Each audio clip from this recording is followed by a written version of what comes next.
Doctor ortho Ayurvedic oil और capsule, अब दर्द भी घुटने टेकेगा।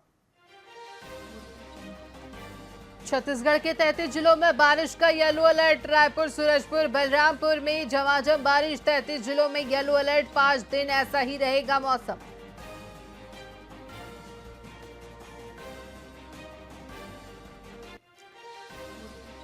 छत्तीसगढ़ बोर्ड ने किया पुनर्मूल्यांकन, परिणाम घोषित। हाई स्कूल, हायर सेकेंडरी पुनर्मूल्यांकन का परिणाम घोषित। 30 जून तक अवसर परीक्षा के लिए कर सकते हैं आवेदन।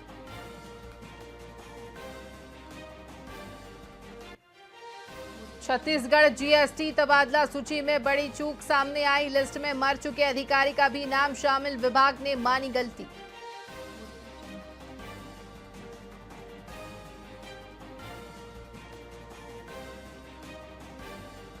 तीन दिन बाद छत्तीसगढ़ को मिल सकता है नया सीएस। दिल्ली में सुब्रत पिंगुआ के नाम पर मंथन। अमिताभ जैन की सेवानिवृत्ति से पहले बढ़ी हलचल।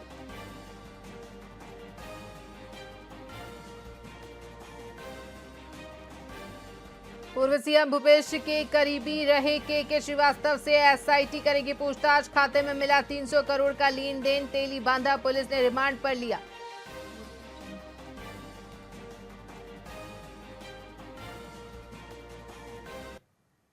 नमस्कार, स्वागत है आपका वीआईपी न्यूज में। मैं हूं आपके साथ आयुषी सुनवानी। रुक करेंगे खबरों की ओर।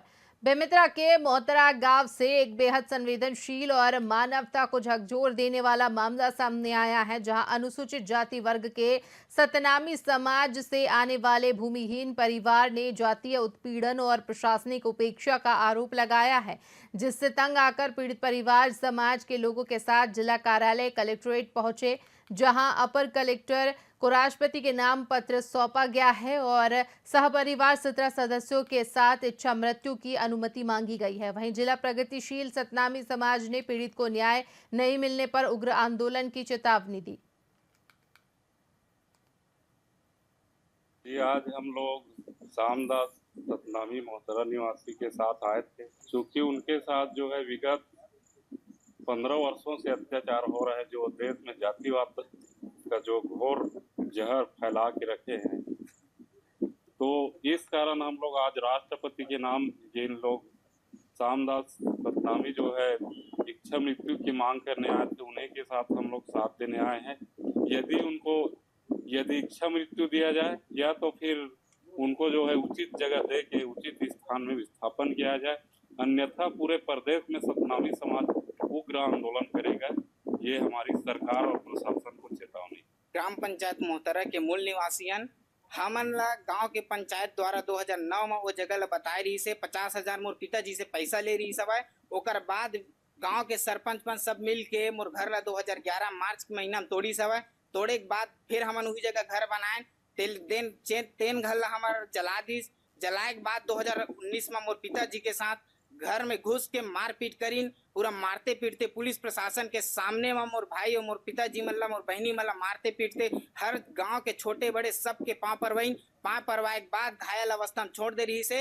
ओकर बाद 2025 में 18 जून महीना में हमार घर ला तोड़ी सवाए, और जेकर कारण हमार में आज हम भूमिहीन व्यक्ति है ना, हमार में कोई खेत खलिहान नहीं है। हम गरीब आदमी है, हमार घर ला तोड़े हवाए और तोड़े के बाद हमार कोई व्यवस्था नहीं करे हवाए। और व्यवस्था नहीं करे के कारण हम आसमान के नीचे में हवन। और हमार पूरा 17 परिवार 17 सदस्य आना मना, जेमा कहाँ लेके जाना तक जन लोग लेकर है। और आए बरसात में हमारे घर ला तोड़े हवा। तो हम शासन प्रशासन से सीधा एक ही चीज मांगथन, बार बार हमारे से जातिगत अत्याचार और अन्याय हुआ थे, तो हम ये अन्याय और अत्याचार नहीं सह सकन। बार बार प्रताड़ित से अच्छा है एक बार हमला इच्छा मृत्यु दे दे। हम पूरा परिवार मरना चाहतन और शासन प्रशासन से ही गुहार लगाथन। एकरे बार हम कलेक्टर महोदय निवेदन करे बर आए रहे, ज्ञापन सौंपे लाए रहे। पूरा जातिवाद भेदभाव की भावना से हमला प्रताड़ित करे हवय। और 2025 में हमार घर ला फिर तोड़े गए हवय। 18 जून को तोड़ी गई हवय। और ओमा हमार मुखिया मन नहीं रही हमार घर में। हमन यही चाहतन कि हमन ला न्याय नहीं दिला सको तो हमार इच्छा मृत्यु दे दो। हमार राष्ट्रपति से गुहार मांगत हन।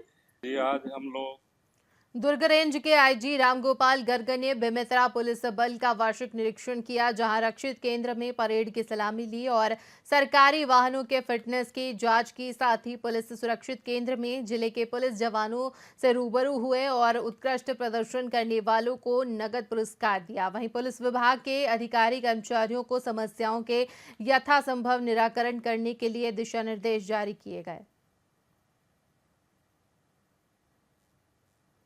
जिला बेमेतरा में मेरे द्वारा बतौर पुलिस महानिरीक्षक दुर्ग रेंज वार्षिक निरीक्षण किया गया, जिसमें कि परेड का इंस्पेक्शन किया गया पहले, फिर वाहन परेड चेक की गई, उसके बाद आरक्षकों और हमारे अन्य स्टाफ के साथ एक समागम किया गया, जिसमें कि उनकी समस्याएं और उनकी जो गुजारिशें थी वो सुनी गई और उनके सुझाव भी बेहतर पुलिसिंग के लिए वो लिए गए। पश्चात पुलिस अधीक्षक कार्यालय में आकर कार्यालय का इंस्पेक्शन किया गया और फिर सभी थाना प्रभारियों और राजपत्रित अधिकारियों के साथ अपराध की समीक्षा की गई। इस प्रकार वार्षिक निरीक्षण आज किया गया और इसके आगे और पीछे भी हमारे कार्यालय की टीम जो है वो विस्तृत इंस्पेक्शन जो है, विस्तृत निरीक्षण जो है विभिन्न शाखाओं का वो कर रही है। तो ये एक सालाना प्रक्रिया है, इससे कि पुलिस विभाग स्पेशली जिला पुलिस में जो कार्य चल रहे हैं उसमें एक सुदृढ़ता आती है और जो भी पेंडिंग इश्यूज़ हैं वो जल्दी से जल्दी निपटारा हो जाए। जिला बेमेतरा में मेरे द्वारा बतौर पुलिस महानिरीक्षक दुर्ग रेंज वार्षिक निरीक्षण किया गया, जिसमें कि परेड का इंस्पेक्शन किया गया पहले, फिर वाहन परेड चेक की गई, उसके बाद आरक्षकों और हमारे अन्य स्टाफ के साथ एक समागम किया गया। जशपुर जिले के ऐतिहासिक और प्राचीन श्री जगन्नाथ मंदिर दोगड़ा में इस साल भी रथ यात्रा महोत्सव का आयोजन परंपरागत श्रद्धा भक्ति के साथ किया गया।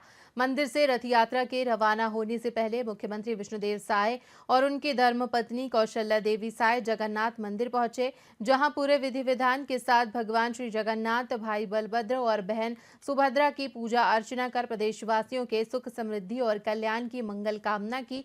इस मौके पर मुख्यमंत्री विष्णुदेव साय ने झाड़ू से रथ यात्रा के मार्ग को बुहार कर छेरा पहरा की रस्म निभाई।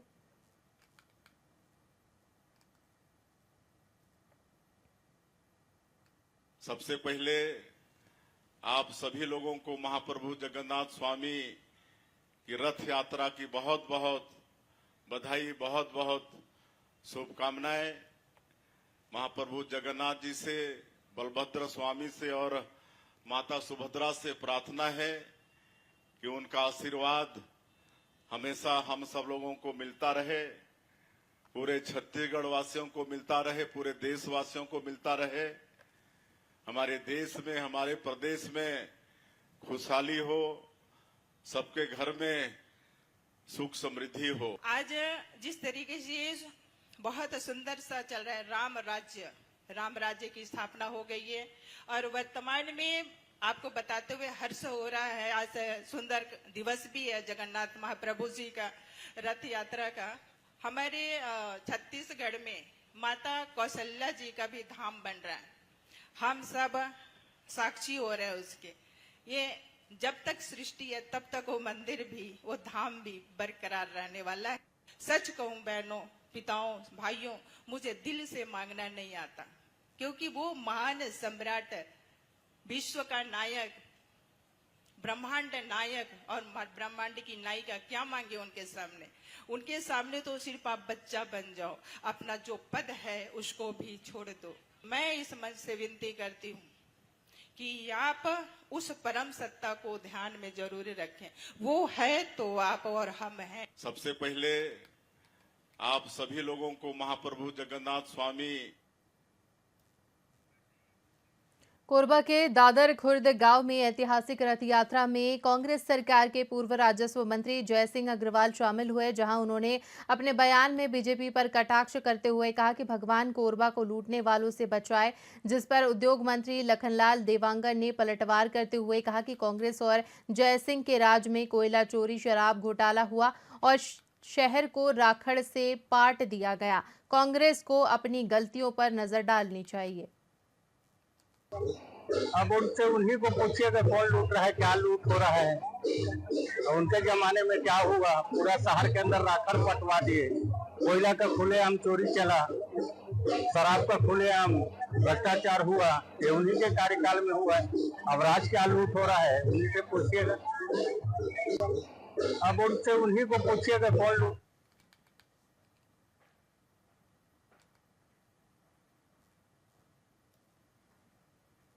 रायपुर पुलिस ने तांत्रिक के श्रीवास्तव को धोखाधड़ी और ठगी के आरोप में गिरफ्तार किया है। उस पर कई कारोबारियों और अधिकारियों को झांसा देकर टेंडर दिलाने के नाम पर ठगी का आरोप है। पुलिस ने उसे कोर्ट में पेश कर 1 जुलाई तक रिमांड पर लिया है। वहीं पूछताछ एसआईटी की ओर से की जाएगी। बताया जा रहा है कि उसका संबंध पूर्व मुख्यमंत्री भूपेश बघेल से भी रहा है। पुलिस को इस मामले में कई अहम खुलासों की उम्मीद है। इसमें थाना तेलीबांधा का अपराध क्रमांक 525/2024, धारा 420, 470, 120B और 506 आईपीसी के तहत में पंजीबद्ध अपराध में इसकी गिरफ्तारी की गई है। वर्तमान में दिनांक 1/7/2025 तक के लिए पुलिस रिमांड पर लिया गया है। इसकी पूछताछ छत्तीसगढ़ के मंदिर हसौद के कोटेश्वर इलाके में स्थित एक गद्दा फैक्ट्री में भीषण आग लग गई। आग लगने की वजह शॉर्ट सर्किट बताई जा रही है। हादसे में फैक्ट्री में काम कर रहा 18 साल का युवक त्रिलोचन ध्रुव जिंदा जल गया। बता दें कि कई घंटे बाद उसका शव बरामद हुआ। रासायनिक पदार्थों के कारण आग तेजी से फैली। 4 दमकलों की मदद से घंटों की मशक्कत के बाद आग पर काबू पाया गया। फैक्ट्री को लाखों का नुकसान हुआ है।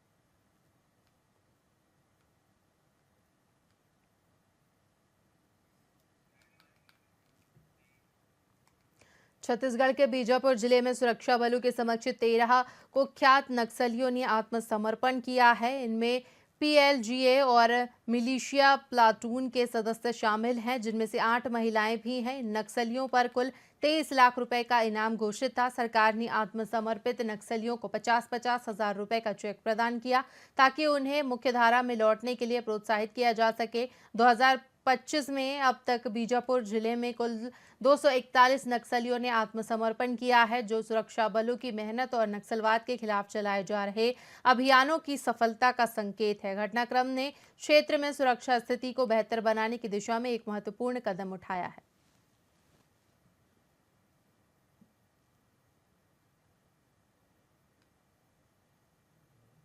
बीजापुर पुलिस, सीआरपीएफ एवं कोबरा के संयुक्त प्रयासों से 23 लाख रुपए के इनामी कुल 13 माओवादियों के द्वारा शासन की नियत नीति एवं अन्य विकास योजनाओं से प्रभावित होकर बीजापुर पुलिस के समक्ष आत्मसमर्पण किया गया है। आत्मसमर्पित नक्सलियों में पश्चिम बस्तर डिवीजन अंतर्गत कंपनी नंबर 2 के सदस्य के साथ ही साथ धमतरी गरियाबंद नुआवाड़ा डिवीजन में एसीएम सदस्य के साथ ही साथ एलओएस सदस्य एवं एओबी डिवीजन के अंतर्गत पीएलजीए सदस्य शामिल हैं। आत्मसमर्पित साथियों को शासन द्वारा एवं शासन की आत्मसमर्पित नीति के अनुसार 50-50 हजार रुपये का प्रोत्साहन राशि दिया गया है।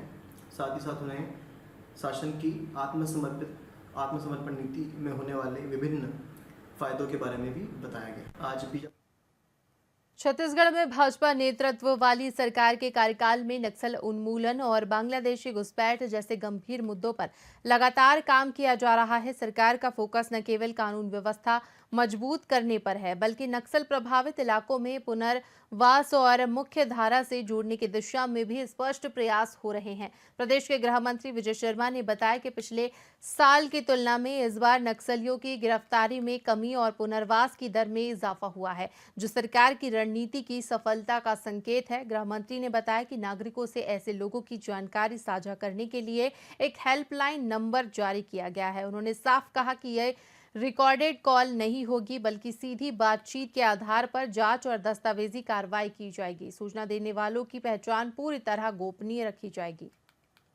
जो वो लोग हैं जो माओवाद संगठन में चले गए थे, वो पुनर्वास कर रहे हैं। बहुत ही प्रसन्नता का विषय ये है कि हर वर्ष जब आप आंकड़े देखा करते थे तो गिरफ्तारी की संख्या ज्यादा होती थी और पुनर्वास करने वालों की संख्या कम होती थी। इस बार 2025 में ये 13 लोग जो भी आए हैं, ये इससे पहले ही पुनर्वास करने वालों की संख्या ज्यादा है और गिरफ्तार होने वालों की संख्या कम है। जो न्यूट्रलाइज किए गए हैं उसका तो विषय ही नहीं है, बहुत छोटी संख्या होती है। तो कुल मिलाकर अब लोग मुख्य धारा से जुड़ना चाहते हैं नहीं कागजों में नहीं, उनसे मुलाकात करवा देंगे।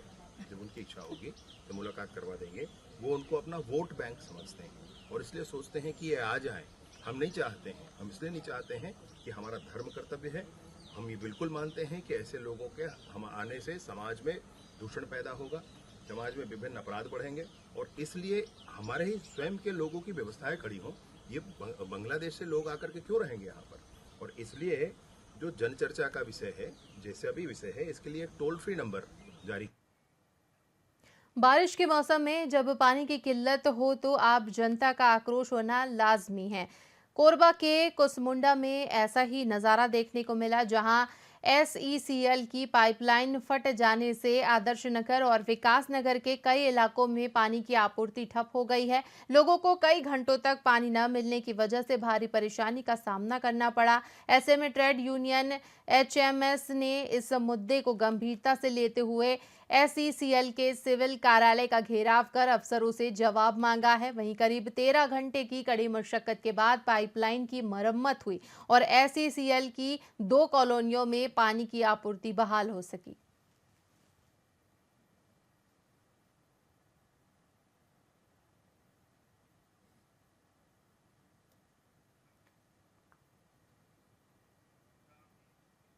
इसी के साथ खबरों में फिलहाल इतना ही। बने रहिए VIP न्यूज के साथ। मुझे दीजिए इजाजत। नमस्कार।